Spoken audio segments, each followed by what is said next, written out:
खाना खजाना उसके बारे में बोलना। बापू सुनते हो, जरा किचन में मेरी मदद करने के लिए आओ ना। अरे कैसी बच्चों जैसी बातें कर रही हो? अब मुझे क्या यही काम रह गया है कि किचन में खाना बनाओ? अरे तो क्या हुआ, तुम मुझे मदद करोगे तो कोई पहाड़ टूट पड़ेगा। अरे तुम्हें क्या पता मुझे कितने काम होते हैं और घर काम करती है।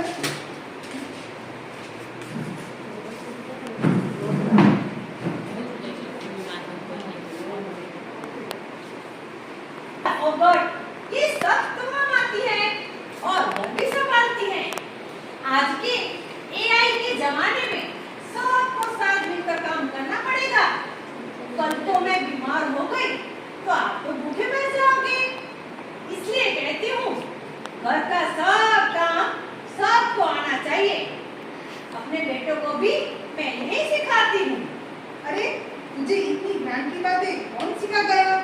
अरे अरे आपके पास जो नई नई स्कूलें बनती है ना, अपने घर के पास है, तो केरा में के कुंदन पटेल लेआउट ट्रस्ट है ना, वहाँ पे टीचरों की ट्रेनिंग चल रही है। तो मैं वहाँ से निकल रही थी तो वहाँ पे टीचर लोग बात कर रहे थे कि आज के सब घर के इंसानों को साथ मिलकर काम करना चाहिए। और टीचर सारे मिलके ये ट्रेनिंग सीख रहे थे तो मैंने सुना। शिक्षक तो कभी गलत होते ही नहीं हो। अब से मैं भी तुम्हें घर के सारे काम में मदद करूंगा।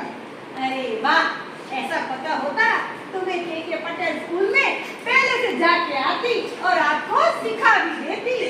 मजा आया कि नहीं सबको?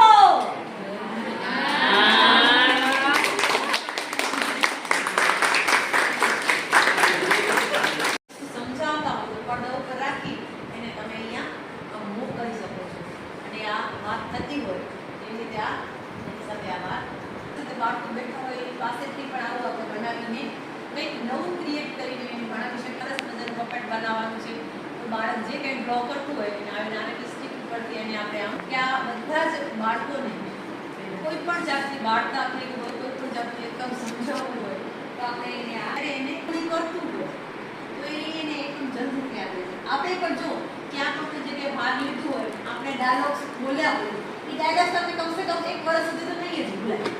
એ શો તમારે કે એ ગરબો તમારે એ નાટક તમારે કરાવવું છે, એ પેટ દ્વારા બાળકોને કરાવશું. પ્રાર્થના સભા છે કે વર્ગખંડમાં છે, કાંઈ નાના નાના ઇવેન્ટ્સ થતા હોય તો બાળકોને આ પેઢીને